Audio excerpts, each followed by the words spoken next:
The fourth group or branch of biological or biosocial trait theories is the evolutionary theory, and that really centers on the idea that instinctual drives that we've learned over the course of our human evolution drive and control behavior. The urge to procreate, particularly strong in males, has been correlated with increased male violence compared to female violence. And this is an interesting and controversial, very controversial theory of explanation for why some people commit crime. But as we move forward, we will find that there are more, many more, and so stay tuned for that. What I want to point out to you is that for every category or group or specific theories, there are benefits and drawbacks, criticisms that are fair to make and to consider. Again, this is not fact. This is a theory. And the major criticism of biological and biosocial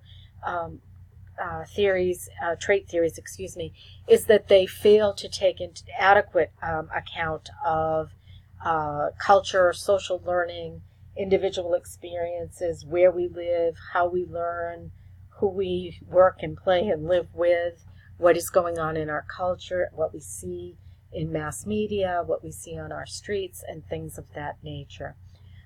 So you will find that in each category and sometimes within groups or branches of a category, there will be an evaluation or criticisms, constructive criticisms that are worth noting. Also, it's important to note that in all of these crime theory categories, we're looking at what crime control policies, practices, or programs would be driven by a biological or a biosocial trait perspective. Obviously, in choice theory, rational choice theory, retribution and deterrence were the main methods of crime control policies. The thought that we can punish people severely enough and often enough that they will be deterred from committing crime themselves, which is specific deterrence, and that others will see that crime doesn't pay and they will not commit crime. That doesn't work in any of the trait theories. Obviously, it's not an effective crime control policy to try and punish someone out of delinquent or antisocial or criminal behavior, which is biologically rooted. The threat of punishment isn't going to affect that behavior that's due to an inherent defect or atypicality within an individual.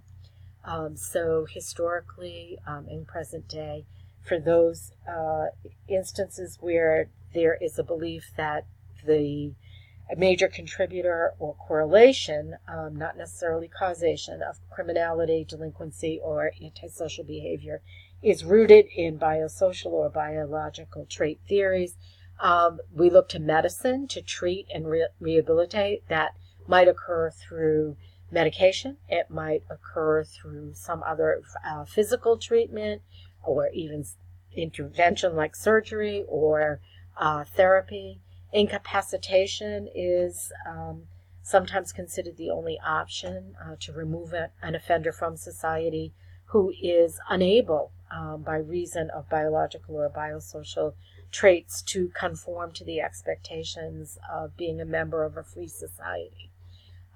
Certainly removing environmental contaminants, lead in particular, but not exclusively, from our homes, our neighborhoods, our schools, our places of worship, our gyms that we work out in.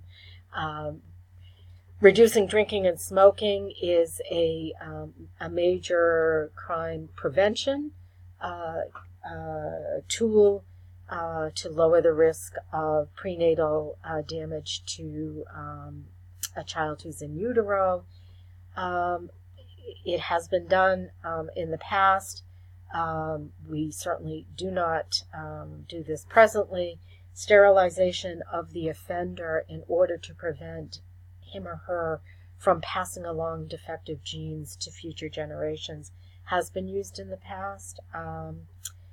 Earlier times, exile, deportation, or banishment of the offender. Certainly the death penalty, killing the offender.